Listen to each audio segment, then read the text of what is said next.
नमस्कार विद्यार्थी मित्रांनो, सेतू अभ्यासक्रम उत्तर चाचणी इयत्ता 9वी विज्ञान आणि तंत्रज्ञान भाग 1 व 2ची एकत्रित चाचणी आहे. एकूण 25 गुणांची ही चाचणी आहे.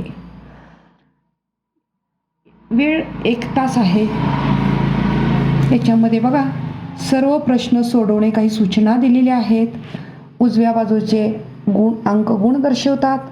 आवश्यक तेथे नामनिर्देशित आकृती काढावी आणि बहुपर्यायी प्रश्नासाठी अचूक उत्तराचा केवळ पर्याय लिहावा. प्रश्न पहिला अ आहे, आमच्यामध्ये वेगळा कोण? प्रश्न पहिला, आमच्यामध्ये वेगळा कोण? तर एक आकडा, मीठ, सोडा, कापूर, मोरचूद. यातलं कापूर वेगळं निघतंय कारण हे सेंद्रिय संयुग आहे. हे काय आहे? सेंद्रिय संयुग आहे. आणि बाकीचे 3 जे आहेत, मीठ, सोडा आणि मोरचूद, हे असेंद्रिय संयुग आहे. याच्यानंतर ब 1 गुणांचाच आहे. पुढील आकृत्या पाहून रेणूमधील रासायनिक बंधाचा प्रकार कोणता ते लिही. आता पहिल्या ठिकाणी बघा, H2 हायड्रोजन वायू तयार होण्यासाठी हा H आणि H असे 2 अणू एकत्रित येऊन H2 हा एक रेणू तयार झालेला आहे. हा सहसंयोज बंध याच्यामध्ये तयार होतो या दोघांमध्ये, कारण इलेक्ट्रॉनचं भागीदारी होऊन सहसंयोज बंध निर्माण होतो. दुसऱ्या आकृतीमध्ये NaCl हे आयनिक संयुग तयार झालेलं आहे आणि इलेक्ट्रॉनच्या देवाणघेवाणीमुळे हे तयार झालेलं आहे. त्यामुळे याच्यामध्ये आयनिक बंध निर्माण झालेला आहे. प्रश्न दुसरा, खालील प्रश्नांची उत्तरे लिहा. आता याच्यामध्ये बघा पहिला उपप्रश्न आहे, ऑक्सिजन अणुअंक 8 या मूलद्रव्याचे इलेक्ट्रॉन संरूपण दर्शवणारी आकृती काढा. आता बघा ऑक्सिजनचा अणू काढलेला आहे. इथं ऑक्सिजनचा अणुअंक 8 आहे. याच्यामध्ये इलेक्ट्रॉनचं संरूपण पहिल्या कक्षेमध्ये 2 इलेक्ट्रॉन, दुसऱ्या कक्षेमध्ये 6 इलेक्ट्रॉन, म्हणजे या पद्धतीनं ही पहिली कक्षा आहे. इथं O हे केंद्रकामध्ये O लिहिलेलं आहे बघा. आणि 2 इलेक्ट्रॉन पहिल्या कक्षेत आणि 6 इलेक्ट्रॉन हे बाहेरच्या कक्षेमध्ये दाखवलेले आहेत.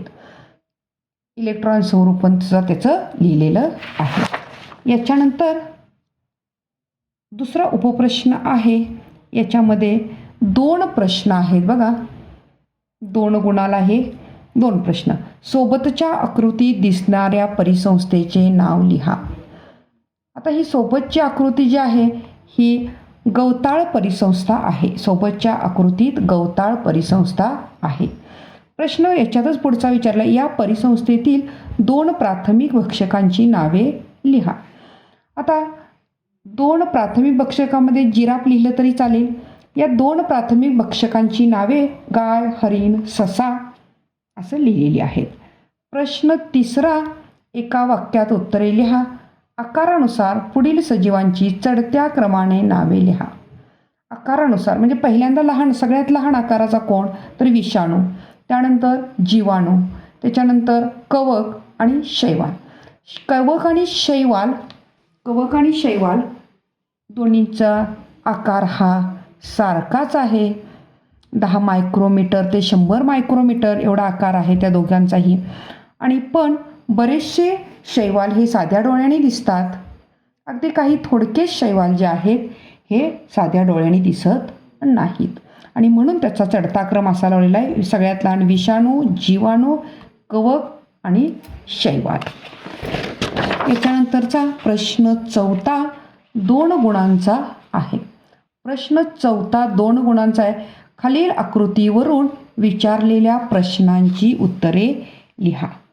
आता इथं आकृती दाखवलेली आहे, आम्ल वर्षा दाखवलेला आहे. म्हणजे बघा हवेमध्ये ऑक्साईड्स मिसळलेले आहेत, अनेक प्रकारचे वायू, sulphur dioxide, nitrogen dioxide, carbon dioxide हे वायू मिसळलेत आणि मग आम्ल तयार झालेलं आहे त्याचं पाऊस पडल्यामुळे. आणि आम्लवर्षाचं दुष्परिणाम इथं दाखवलेला आहे. आणि हे वायू कशामुळे पसरले तर इंधनांच्या ज्वलनातून पसरलेले आहेत असं आकृतीत दाखवलेलं आहे. आता कोणकोणत्या वायूंची ऑक्साईडे हवेत मिसळतात. आता कोणकोणत्या वायूंची ऑक्साईड हवेत मिसळतात तर सल्फर, नायट्रोजन या वायूंची ऑक्साईड्स हवेमध्ये मिसळतात आणि कार्बन हे सुद्धा त्याच्यामध्ये येते. या वायूंची ऑक्साईड्स हवेमध्ये मिसळतात. Sulphur dioxide, nitrogen dioxide, carbon dioxide हे वायू तयार झालेले आहेत. पुढं पडणाऱ्या आम्लयुक्त पावसात कोणत्या प्रकारचे आम्ल असेल. आता ही ऑक्साईड्स पाण्यात मिसळल्यानंतर आम्ल कुठलं तयार होतं तर सल्फ्युरिक आम्ल, नायट्रस आम्ल आणि नायट्रिक आम्ल. सल्फ्युरिक आम्ल, नायट्रस आम्ल आणि नायट्रिक आम्ल या प्रकारची ही आम्ल तयार होतात. आम्लवर्षाचा होणारा परिणाम सांगा. आता आम्लवर्षाचे परिणाम बघा. आम्लवर्षा झाल्यामुळं काय काय परिणाम होतात तर मृदा व पाण्याची आम्लता वाढते. इमारती, पुतळे, पूल, मूर्ती, तारेचे कुंपण, वास्तू, ऐतिहासिक वास्तू आहेत या वास्तू यांचे क्षरण होते म्हणजे झीज होते.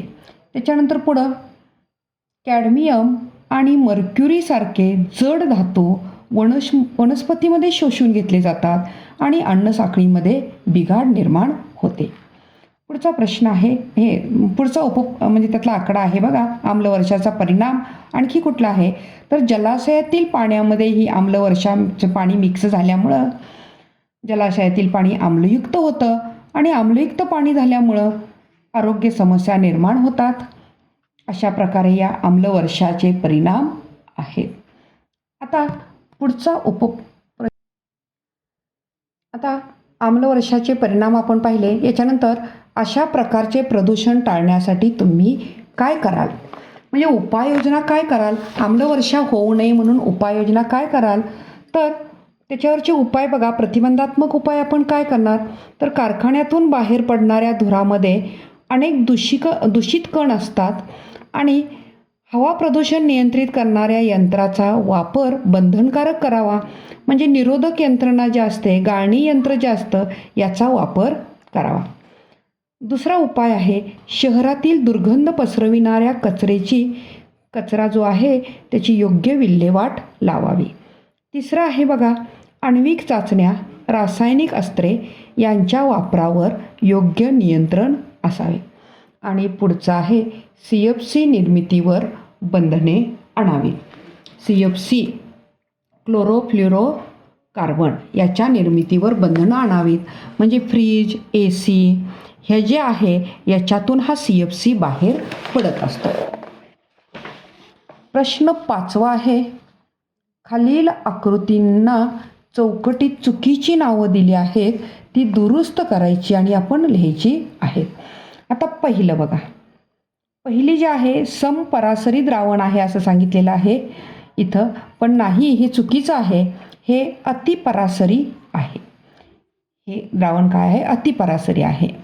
दुसरं बघा अपरासरी लिहिलेलं आहे तर हे समपरासरी आहे. हे काय आहे समपरासरी. पहिल्या ह्याच्यातनं सगळ्यातनं पाणी बाहेर आलेलं आहे त्यामुळं ते आकसलेले आहेत असे. हे अतिपरासरी आहे, हे समपरासरी आहे आणि याच्यामध्ये बघा पाणी आतमध्ये गेलेलं आहे म्हणजे अतिपरासरी दाखवलं आहे, पण हे चुकीचं आहे. तर त्याचं काय आहे अवपरासरी. म्हणजे अतिपरासरी पहिलं, दुसरं समपरासरी, तिसरं अपरासरी. 6वा आहे बघा प्रश्न मॅग्नेशियम क्लोराईडचे रेणुसूत्र तयार करण्याच्या पायऱ्या लिहा. आता मॅग्नेशियम क्लोराईडचे रेणुसूत्र तयार करण्याच्या पायऱ्या. पहिली पायरीला काय करतो बघा घटक मूलद्रव्यांच्या संज्ञा लिहिणे. आता मॅग्नेशियम क्लोराईडमध्ये कोण घटक मूलद्रव्य आहेत तर मॅग्नेशियम आणि क्लोरीन ही 2 घटक मूलद्रव्य आहेत. पहिल्या पायरीला आपण यांच्या संज्ञा लिहिल्या. दुसऱ्या पायरीला त्या घटक मूलद्रव्यांची संयुजा लिहिणे. आता संयुजा मॅग्नेशियमची संयुजा 2 आणि क्लोरीनची संयुजा 1 संयुजा लिहिल्या. तिसऱ्या पायरीला त्या संयोजनचा तिरका गुणाकार करायचा. म्हणजे मॅग्नेशियमची संयुजा क्लोरीनला द्यायची, क्लोरीनची संयुजा मॅग्नेशियमला द्यायची, या पद्धतीनं. आता रेणूसूत्र कसं तयार होणार बघा. क्लोरीनची संयुजा मॅग्नेशियमला येणार म्हणजे Mg, आणि ह्या मॅग्नेशियमची संयुजा क्लोरीनला जाणार म्हणजे Cl2, MgCl2. या पद्धतीनं मॅग्नेशियम क्लोराईडचं रेणूसूत्र तयार झालेलं आहे. 7वा उपप्रश्न आहे, सहसंबंध ओळखून जोडी पूर्ण करा. अमिबा प्रोटिस्टा, जीवाणू लॅक्टोबॅसिलाई. आता अमिबा प्रोटिस्टा गटातला आहे, जीवाणू वर्गातला कोण आहे तर लॅक्टोबॅसिलाई. पुढं होका यंत्र. पुढं बघा, होका यंत्रामध्ये सूचीचुंबकाचा वापर केला जातो, तर दारावरची बेल विद्युत चुंबकाचा वापर केला जातो. दारावरच्या बेलमध्ये काय वापरलं जातं तर विद्युत चुंबक वापरलं जातं. अर्धा अर्धा मार्काला आहे, दोघांना मिळून 1 गुण आहे.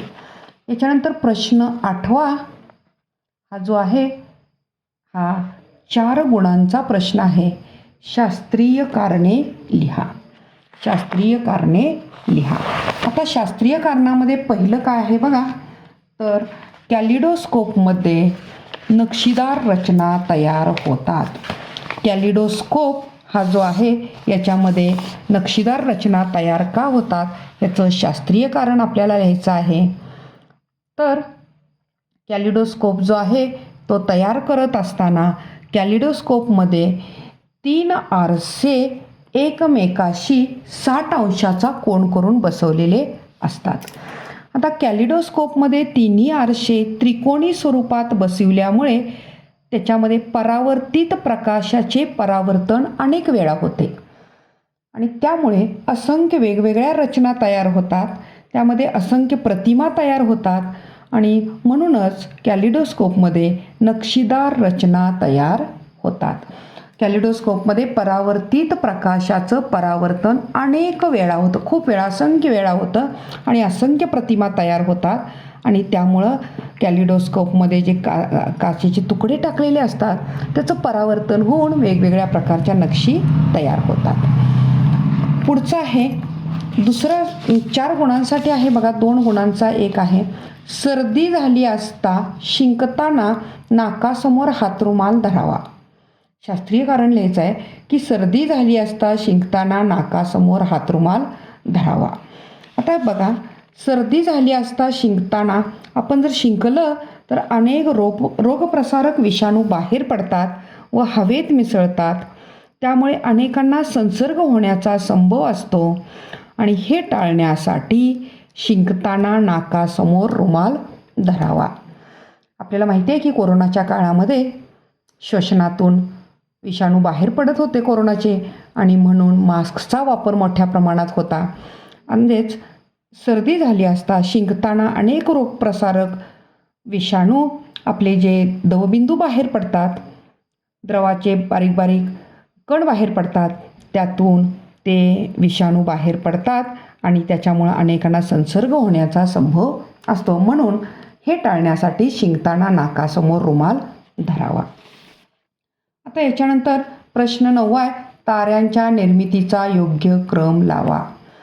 यामध्ये बघा, पहिला आहे तापमान व घनता वाढते. ताऱ्यांची निर्मिती होत असताना पहिल्यांदा काय होतं, तापमान व घनता वाढते. त्यानंतर तप्त वायूचा गोल तयार होतो. दुसरा, लिहित असताना ह्याचं उत्तर लिहित असताना असे आकडे टाकायचे नाहीत, तर पहिलं वाक्य लिहायचं तापमान व घनता वाढते, दुसरं वाक्य लिहायचं तप्त वायूंचा गोल तयार होतो, तिसऱ्यांदा अणुऊर्जा निर्मिती सुरू होते आणि तप्त वायूंचा गोल झाला की काय होतं, अणुऊर्जा निर्मिती सुरू होते आणि शेवटी वायूंचा गोल स्वयंप्रकाशित होतो. वायूंचा गोल काय होतो, स्वयंप्रकाशित होतो आणि ताऱ्याची निर्मिती होते. प्रश्न 10वा 2 गुणाला आहे, प्रत्येकी 1 गुण. आकृती पाहायची आहे आणि परावर्तनाचा कोणता प्रकार आहे पाहायचा आहे. याच्यामध्ये बघा, आपाती किरण आणि परावर्तित किरण दोन्हीही समांतर आहेत एकमेकाला. हे सपाट व गुळगुळीत पृष्ठभागावरचं आहे परावर्तन. हे नियमित परावर्तन आहे. आणि ब आकृतीमध्ये अपाती किरण समांतर आहेत पण परावर्तित किरण समांतर नाहीत आणि म्हणून हे खडबडीत पृष्ठभागावरून होणारं अनियमित परावर्तन आहे. खडबडीत पृष्ठभागावरून होणारं अनियमित परावर्तन आहे. प्रश्न 11, काय होईल ते लिहा. 3 गुणाला 3 उपप्रश्न आहेत. पहिला बघा उपप्रश्न काय आहे तर अतिप्रमाणात वेदनाशामक औषधांचे सेवन केले. अतिप्रमाणात वेदनाशामक औषधांचे दुष्परिणाम काय होतात आपल्या शरीरावर तर वेदनाशामक औषधांच्या अतिवापराचा चेतासंस्था, उत्सर्जन संस्था व यकृत यावर विपरीत परिणाम होतो. दुसरा आहे विद्युत घटाच्या दरम्यान वाहक तार आणि बल्ब परिपथात जोडले. विद्युत घटाच्या दरम्यान विद्युतवाहक तार आणि बल्ब परिपथात जोडल्यास विद्युत प्रवाह वाहायला लागतो, विद्युत प्रवाह वाहतो व बल्ब प्रकाशतो. म्हणजे बल्ब आपल्याला प्रकाश देतो. तिसरा आहे ज्वालामुखीचा उद्रेक झाला तर.